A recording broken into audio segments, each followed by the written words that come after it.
Hello friends, आप सभी का हमारे चैनल में स्वागत है। फ्रेंड्स, सबसे पहले तो मैं आप सभी का धन्यवाद करना चाहता हूं जिन्होंने हमारे चैनल को इतना सपोर्ट दिया है और जिन्होंने हमारे चैनल को इतना प्यार दिया है कि जैसे कि आप सब जानते ही हैं कि हमारे चैनल के जो 100 सब्सक्राइबर्स हैं वो कंप्लीट हो चुके हैं और हम आशा करते हैं कि नेक्स्ट 1000 सब्सक्राइबर्स भी जल्दी से जल्दी कंप्लीट होंगे। तो बेसिकली आते हैं दोस्तों हम इस वीडियो पे। इस वीडियो में हम आपको ये बताएंगे कि आपको स्मार्टफोन की परचेजिंग कैसे करनी चाहिए।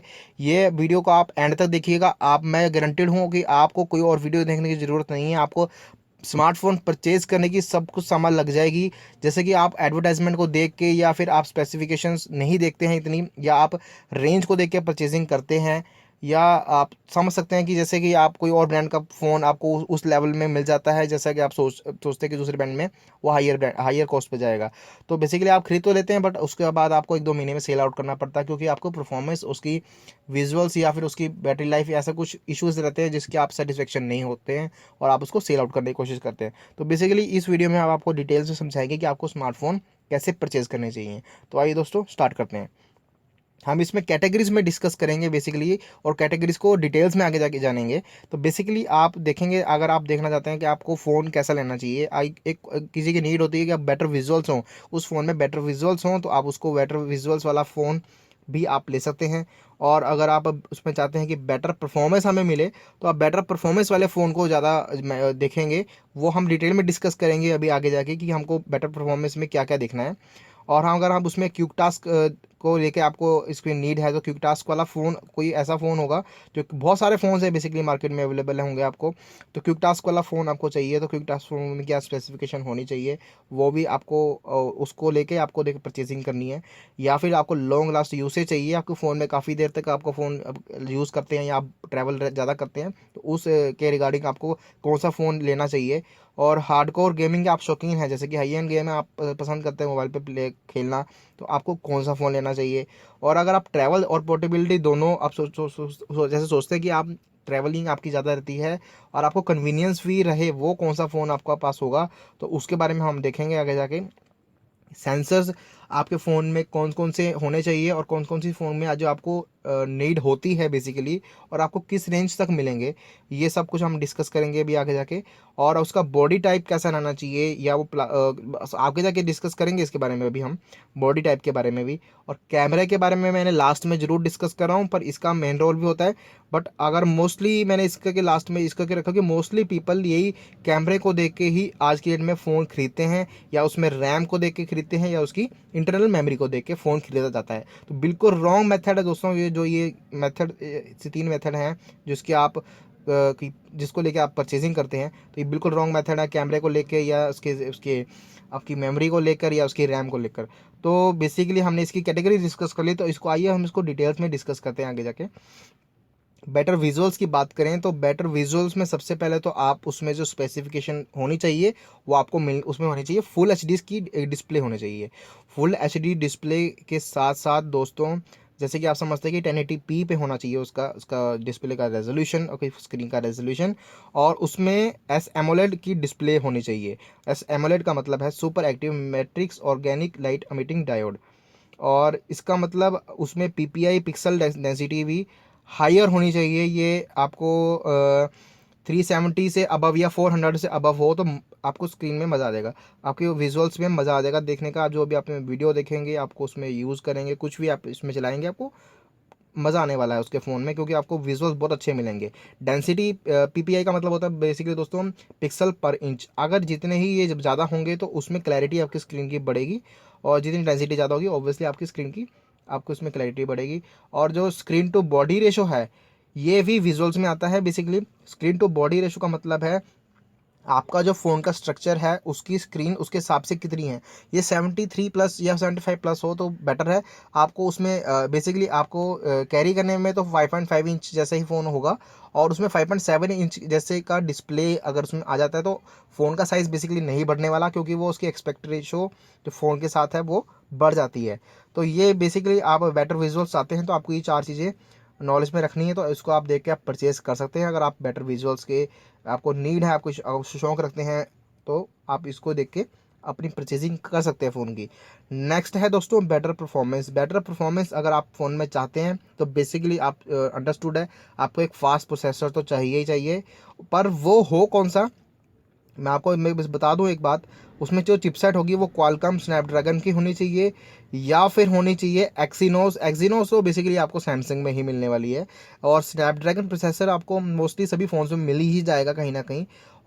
और बेसिकली दोस्तों मैं आपको बहुत सारे प्रोसेसर्स मिल जाएंगे। इंटेल का भी अच्छा है, इंटेल का तो बेसिकली आपको एप्पल के फ़ोन में ही देखने को मिल सकता है ज़्यादा। और स्नैपड्रैगन एक जन्मदाता है बेसिकली, आप कह सकते हैं एक मोबाइल के लिए, प्रोसेसर्स के लिए ये बहुत ही कामयाब प्रोसेसर है। इसकी बहुत सारी चल रही हैं आज की डेट में। अब तो मेरे ख्याल से 835, 850, 860 तक आ चुका है इसका स्नैपड्रैगन का प्रोसेसर। क्वालकॉम कंपनी है बेसिकली, उनका स्नैपड्रैगन एक प्रोसेसर्स की बहुत सारी आगे जनरेशन आ चुकी हैं। और एक्जीनोस की बात करें, एक्जीनोस तो आपको सिर्फ मेरे ख्याल से तो आपको सैमसंग में ही देखने को मिलेगा।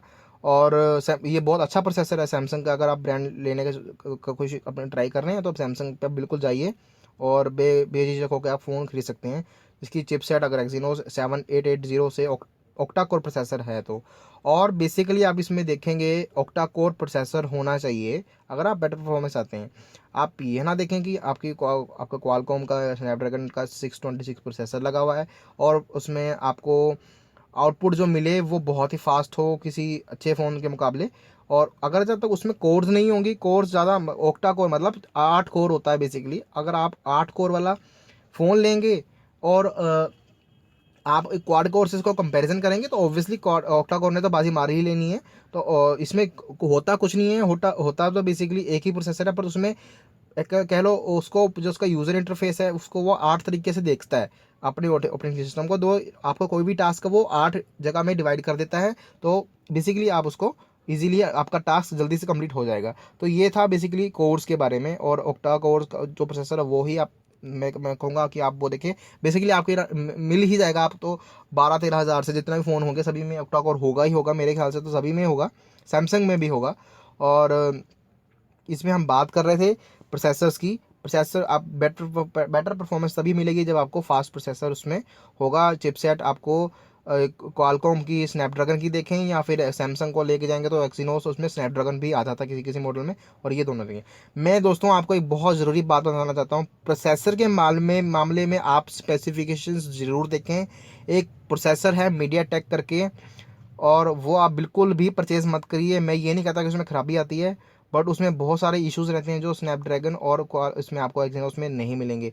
आपको प्रॉब्लम नहीं मिलेगी इन दोनों प्रोसेसर्स में। मीडिया टेक में बहुत जगह पे प्रॉब्लम आती है, बहुत सारे सेट में प्रॉब्लम आ जाती है, कभी हैंग लैग का इशू या ओवर हीटिंग का इशू, बैटरी ड्रेनेज का इशू तक ये सारी चीज़ें रहती हैं। मैं ये नहीं कहता कि हर एक मीडिया टेक प्रोसेसर में रहती है, क्योंकि उनकी जो जीपीयू के कॉम्बिनेशन बनाते हैं वो प्रोसेसर के साथ, वो आपको मैच नहीं करते हैं उसमें। तो बेसिकली मैं आपका नाम नहीं लेना चाहता ब्रांड का, पर मुझे लेना पड़ रहा है। दो ऐसे ब्रांड हैं इस टाइम मार्केट में जो इतने धड़ाधड़ बिक रहे हैं, एडिक्शन है लोगों को उस चीज़ का।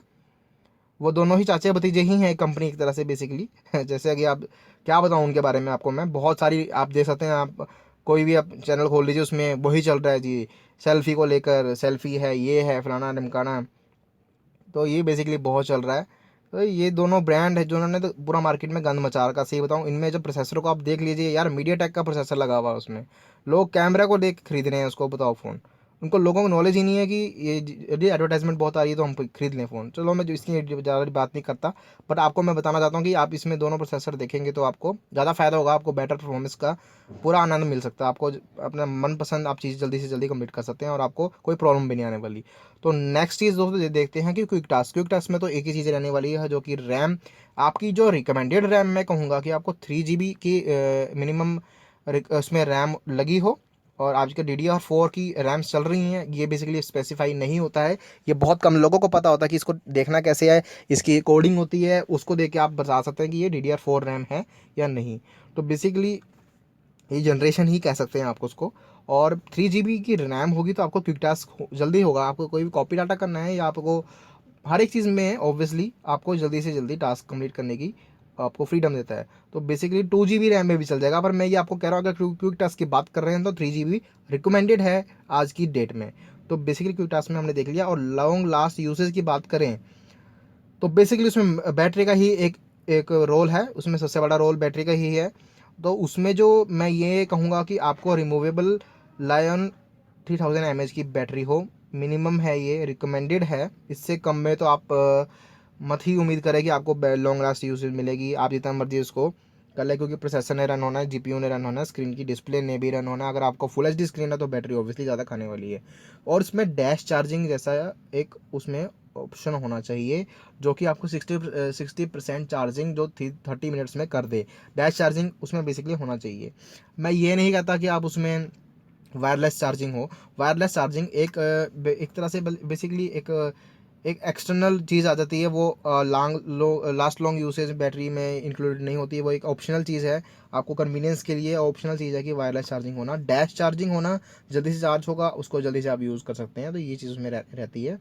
तो नॉन रिमूवेबल बैटरी का मैं यहाँ पे क्यों नहीं जिक्र कर रहा हूँ। नॉन रिमूवेबल बैटरी में बहुत सारे इश्यूज रहते हैं। मैं ये नहीं कहता कि हर एक मोबाइल में रहते हैं, पर मोस्टली देखा गया है कि आपको कुछ भी अगर रीसेट करना हो फ़ोन, आप उसको नहीं कर सकते, आपको नॉन रिमूवेबल बैटरी में नहीं कर सकते। ऐसा कुछ इशू रहता है तो रीसेट पिन मारनी पड़ती है, उसमें आप रीसेट कर सकते हैं। यहाँ तो जल्दी से आप स्लाइड करिए, बैटरी बाहर आ जाती है। और ये कई सेट में देखा गया, मैं ये नहीं कहता हर सेट में देखा गया कि नॉन रिमूवेबल बैटरी कम हीटअप होती है। और जो सॉरी नॉन रिमूवेबल बैटरी ज़्यादा आपकी गर्म होती है और रिमूवेबल बैटरी के मुकाबले। तो बेसिकली आप 3000 mAh से ऊपर की बैटरियाँ मोस्टली अब सभी नहीं ही, काफ़ी टेक्नोलॉजी एडवांस हुई है, तो ऐसा इशू कम हो रहा है कि इसकी जो सर्किट में प्रॉब्लम रहती थी कि जो नॉन रिमूवेबल बैटरी हैं उनके जैसा सेट हीटअप होता है उससे बैटरी भी जल्दी ड्रेन होती थी। तो रिकमेंडेड तो मैं यही करूँगा कि आप उसको नॉन अपना रिमूवेबल बैटरी वाला ही फ़ोन देख लीजिए, अच्छा रहेगा आपको। और इससे ज़्यादा की अगर एमएच बैटरी मिलती है तो फ़ोन में आपको, तो वो बेटर ही होगा आपके लिए। अगर हम बात करते हैं हार्डकोर गेमिंग की बात करें तो बेसिकली दोस्तों उसमें एक चीज़ मैं आपको बता दूं कि इसमें आपको जीपीयू का रोल रहता है। जीपीयू में दोनों कंपनियों के एक ग्राफिक यूनिट होती है, वो जो दोनों काम कर रही है। एक एड्रीनो है, एक माली टी है। माली टी और एड्रीनो बेसिकली जो कंपनी बनाती हैं वो एक प्रोसेसर के साथ टाई अप करके एक कोऑर्डिनेशन सब बना के तब बनाया जाता है। ऐसा नहीं है कि आप अपना जीपीयू हाई एंड डाल दें और उसमें प्रोसेसर कम रेशो का डाल दें और उसमें फिर दोनों का कोऑर्डिनेशन नहीं होता, सेट में वो चीज़ रहती नहीं, बात नहीं बनती है। तो ये दोनों एड्रीनो 510 देखें, इससे ऊपर का भी बेटर चलेगा, पर इससे इतना अगर आप हार्डकोर गेमिंग है, आप जैसे बहुत अच्छी अच्छी गेमिंग पसंद करते हैं, नोवा 3, नोवा 4, सैन ऐसी गेमें पसंद करते हैं देखना, तो आप उसमें एड्रीनो 510 हो या माली टी 830 MP2 जीपीयू लगा हो, और उसके साथ साथ आपको फुल एचडी डिस्प्ले उस सेट में होना बहुत ज़रूरी है। नहीं तो आपको गेमिंग का मज़ा नहीं आएगा, क्योंकि फुल एचडी स्क्रीन में ही आपको अच्छी आउटपुट देगी, आपको गेम का मज़ा आने वाला है। तो बेसिकली ये 3 चीज़ें हैं जिसका आप देख सकते हैं। ये बेसिकली जीपीयू में आपको एक ही मिलने वाला है, या एड्रीनो मिलेगा आपको या फिर माली टी का जीपीयू का मिलेगा। तो बेसिकली दोनों में से कोई भी होगा तो चलेगा, बट बेसिकली मैं आपको ये कॉम्बिनेशन बता दूं। एड्रीनो आपको स्नैपड्रैगन के साथ जो एट अपना स्नैपड्रैगन क्वालकॉम का प्रोसेसर है उसके साथ भी बेटर है। और माली टी प्रोसेसर आपको मीडिया टेक के साथ भी मिल सकता है और एड्रीनो के साथ भी मिल सकता है। एड्रीनो और माली टी में से अगर मैं कंपैरिजन करूं दोनों को, तो बेसिकली मेरे हिसाब से एड्रीनो बेस्ट है माली टी से। एड्रीनो वाला हो तो आप उसको ले लीजिए। माली टी मैं ये नहीं कहता बुरा है, अगर आपके पास ऑक्टा कोर प्रोसेसर आपके फ़ोन में है 2.2 गीगाहर्ट्ज़ का और माली टी का प्रोसेसर आपको जीपीयू लगा हुआ हो, तो उसमें कभी कमी नहीं आएगी, आपको कोई भी लैग का ऐसा इशू नहीं रहेगा, आप हार्डकोर गेमिंग उसमें खेल सकते हैं। तो बेसिकली ये तो हो गया हार्डकोर गेमिंग का। अब उसमें बात करते हैं पोर्टेबिलिटी ट्रैवल एंड पोर्टेबिलिटी में हम देखेंगे कि हमारे जो बेसिकली उसमें स्क्रीन का जो साइज़ रहने वाला है वो तो रिकमेंडेड मैं आपको कहूँगा 4.7 इंच से लेकर 5 इंच के बीच में हो। 5.5 इंच का फ़ोन आप नहीं, आप ट्रैवल में आपको मैं सूट करेगा बेसिकली। तो और उसमें जो स्क्रीन टू बॉडी रेशियो हो वो 75% हो। इसका मैं आपको पहले ही बता चुका हूँ स्टार्टिंग में, तो मैं आपको फिर बता देता हूँ एक बार डिटेल में कि स्क्रीन टू बॉडी रेशियो का मतलब है आपकी फ़ोन की जो स्क्रीन जो होगा आपकी वो 75% की रेशियो में होगी स्क्रीन के अंदर, मतलब कि आपके फ़ोन में ही 75% की रेशियो में होना चाहिए। आपके फ़ोन का जो हिस्सा है वो 25% जो ऊपर से दिखे, मैनुअल सा दिखे, और आपका एलसीडी उसमें हो 75% में आ जाए। तो ये होता है बेसिकली मतलब उसका। और मेटेलिक बॉडी हो, प्लास्टिक की बॉडी वाला फ़ोन मत लीजिएगा। अगर आप ज़्यादा ट्रैवल करते हैं कि फ़ोन गिरेगा और आप सोचेंगे यार गया फ़ोन मेरा, ऐसा कुछ नहीं होना चाहिए। और उसमें बैटरी की बात करें तो बैटरी हमारे पास उसमें होनी चाहिए 3000 mAh से अबव होनी चाहिए, क्योंकि आप ट्रैवल कर रहे हैं, आप ये ज़रूरी नहीं है कि आप हमेशा ही कैरी करेंगे अपना पावर बैंक वगैरह। तो ऐसा कम ही हो तो आप मैं ये कमेंट करूँगा कि आपको उसमें 3000 mAh की बैटरी लगी हो, और उसमें एम्बियंट लाइट सेंसर होना भी ज़रूरी है। ये होता क्या है बेसिकली, एम्बियंट लाइट सेंसर का मतलब होता है कि जैसे कि आप बाहर जाएंगे तो जो स्क्रीन की लाइट है वो अपने आप बढ़ जाएगी, ऑटोमेटिकली बढ़ जाएगी, सेंसर सेंस करता है उसको, और आप जब डार्क प्लेस में आएगी तो उसकी लाइट हो जाएगी ऑटोमेटिकली। ये बेसिकली एक फ़ीचर है, एडिशनल फ़ीचर है आपको कन्वीनियंस देने के लिए, बाकी उसका कोई और यूज़ नहीं है। ये आपको इसलिए यूज़ है इसका चीज़ का, क्योंकि जैसा कि आप जब जानते ही हैं, आप बाहर होते हैं तो आपको कन्वीनियंस लगे, तो ये चीज़ उसके लिए देख के बनाई गई थी। और आपको स्क्रीन में जाके ब्राइटनेस से सेट करने की ज़रूरत नहीं है, आप सेंसर ऑन होगा तो बेसिकली आप उसको अपने आप ही जज कर लेगा। तो यही तो हो गया आपका एम्बिएंट सेंसर के बारे में। और सेंसर्स में देखें हम, बेसिकली सेंसर्स में तो बहुत ज़्यादा सेंसर आते हैं, मैंने तो इंक्लूडेड नहीं करे इतने ज़्यादा, क्योंकि जो आपको मिड रेंज और हायर रेंज में जो आपको डेली नीड के लिए चाहिए, वो आपको ये इतने सफिशेंट हैं। तो बेसिकली उसमें फर्स्ट और कॉमन जो सेंसर है वो सभी फ़ोन में, जो आपको स्मार्टफोन में देखने को मिल जाएगा, वो है प्रॉक्सिमिटी। प्रॉक्सिमिटी आपके फ़ोन के जो ऊपर ही लगा होता है, बेसिकली फ्रंट में लगा होता है, जहाँ पे आपका ये आपका ऊपर वाला कैमरा होता है, फ्रंट कैमरा होता है, उसी के साथ आपको दो डॉट से मिल जाएंगे, वो प्रॉक्सिमिटी सेंसर होता है। प्रॉक्सिमिटी सेंसर काम करता है बेसिकली, जैसे कि आप किसी का फ़ोन आया तो आप जब अपने कान के पास लेके जाते हैं तो उसकी ऑटोमेटिकली डिस्प्ले बंद हो जाती है, फ़ोन की जो डिस्प्ले बंद हो जाती है, तो इसका बस यही यूज़ है। तो बहुत सारे और भी यूज़ हैं इसके।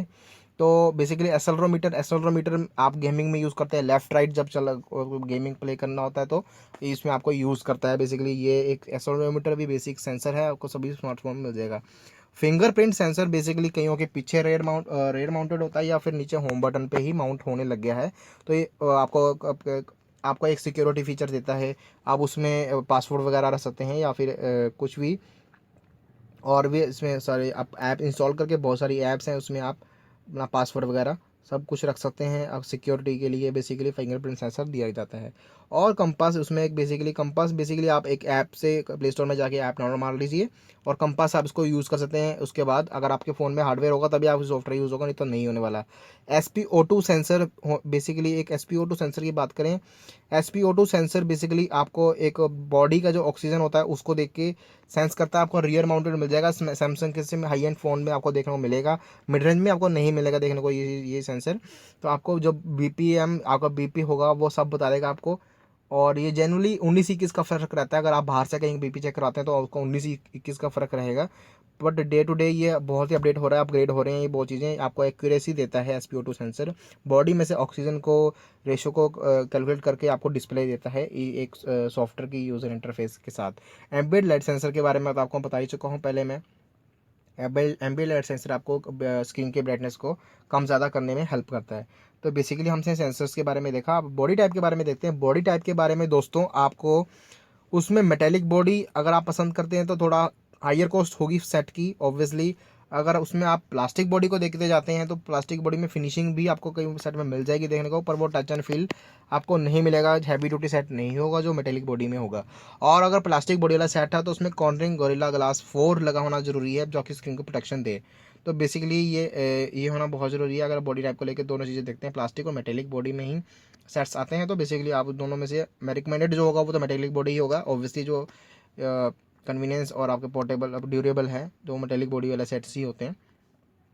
और कैमरे को लेके बात करें, कैमरे में हम देखा जाए तो कैमरे में बहुत लोगों को सिर्फ मेगापिक्सल का ही पता होता है कि मेगापिक्सल ज़्यादा होगा तो ऑब्वियसली कैमरे की क्वालिटी ज़्यादा होगी। ऐसा नहीं है दोस्तों। 12 मेगापिक्सल का एप्पल का फ़ोन है, उसको आप 20 मेगापिक्सल से कंपेयर कर लीजिए। एप्पल ने अपनी सर्विस डाउन कर देंगे अगर उसमें कंपैरिजन सिमिलर लगा दोनों में, एप्पल बाजी मार के ले जाएगा आप देखना, क्योंकि उसमें बहुत सारे ऐसे फीचर्स हैं जो लोगों को नहीं पता है, जो लोग सिर्फ मेगापिक्सल को देख के ही कैमरे फ़ोन खरीदते हैं। तो ऐसा नहीं करना है आपको, आपको उसमें 13 मेगापिक्सल का कैमरा मिल गया तो बहुत सफिशिएंट है। बट उसके साथ साथ उसमें क्या एडिशनल फीचर्स आपके साथ होने चाहिए वो आपको दिखाता हूँ मैं अभी। वो उसमें ये तो 2160 पिक्सल्स का अपना जो वीडियो रिकॉर्डिंग का हो रेजोल्यूशन, वो 30 फ्रेम्स पे करे, या फिर उसमें 1080p हालांकि फुल एचडी आपको उसमें 60 फ्रेम्स पे करके दे, 720p पे 240 फ्रेम्स पर सेकंड पे करके देगा, तो आपको मज़ा ही आ जाएगा। उस फ्रेम्स का आपको जो मज़ा आने वाला है वो आपको किसी हाई एंड फ़ोन में नहीं आने वाला, जिसमें आपको 20 मेगापिक्सल कैमरा दिया हो, उसमें अगर ये फीचर्स नहीं मिलेंगे तो आपको वो आपको बेकार है, वो चीज़ बेकार है, और इसमें जब ये चीज़ नहीं मिल रही है तो उसमें इमेज स्टेबलाइजेशन ये बहुत ही रेयर फ़ोन्स में है या फिर हाई एंड फ़ोन्स में मिलता है आपको देखने में। और ये फीचर जब उसमें सेंसर आ जाता है इमेज स्टेबलाइजेशन का, तो आपको स्टिल फोटोज़ देखने को मिलती हैं, आपको ऐसा लग रहा है DSLR कैमरे से शूट करी वो पिक्चर्स खींची गई हों। इतनी क्लैरिटी, इतनी डिटेल्स फ़ोटो खींच क्लिक होती हैं इन सेंसर्स के थ्रू। तो आपको ये बहुत कम फ़ोन में देखने को मिलेगा, बट ये रिक्वायरमेंट है कैमरे की आपको उसमें इन्हांस करने के लिए, आपको फीचर से डिटेल्स दिखाने के लिए। तो ये बहुत कम लोगों को पता भी होता है। कैमरा को देख के सिर्फ 13 मेगापिक्सल या 20 मेगापिक्सल का कैमरा है, फ़ोन उठा लिया जी। तो ये चीज़ें होती हैं तो उसमें। और एक और बात करें अपर्चर रेट के बाद, f1.9 का हो तो ये बहुत बेटर है। ये एक तरह से ब्लरी इफेक्ट्स देने के लिए होता है, आपको नज़दीक से खींचेंगे तो आपके बैकग्राउंड जितनी भी होगी वो ब्लर हो जाएगी इस रेशो में f1.9 में। तो ये रहता है 1.7 भी है कईयों में, 2.0 भी होता है। तो ये तो मोस्टली होता ही है। और ऑटो सेचुरेशन बैलेंस होना बहुत ज़रूरी है। ऑटो सेचुरेशन बैलेंस का मतलब है ये नहीं हो आप वीडियो बना रहे हैं और आप डार्क एक बिल्कुल ब्राइटनेस प्लेस पे आपने कैमरे को लेके गए और जो उस फ्रंट वाला सारा ब्लैक हो गया, और जैसे ही आप उस पर लेके आए तो बहुत देर बाद उसमें फोकस करा है उस चीज़ को, तो ऑटो सैचुरेशन बैलेंस का जो सेंसर लगा रहता है वो भी जल्दी से ऑटो फोकस जल्दी से जल्दी होना चाहिए, जो कि आपको कम से कम लाइट में आपको अच्छा आउटपुट दे। तो ये चीज़ सारी चीज़ें आपको कैमरे में देख सकते हैं। तो बेसिकली दोस्तों मैंने जितना हो सका मैंने आपको डिटेल में सब कुछ समझाया। तो यही था सब कुछ। आपको जो फ़ोन खरीदते हुए ध्यान रखना है, आपको इन्हीं तरीक़ों से आपको अपनी नीड्स के हिसाब से आपको फ़ोन परचेजिंग करनी है। तो दोस्तों इस वीडियो में सिर्फ इतना ही था। अगर आपको हमारी वीडियो अच्छी लगी होगी या इस वीडियो से रिलेटेड आपको कोई भी क्वेश्चन होगा तो आप नीचे कमेंट सेक्शन में जाके हमसे पूछ सकते हैं। और प्लीज़ हमारे चैनल को सब्सक्राइब करिए, लाइक करिए, हमारी वीडियो को लाइक करिए, शेयर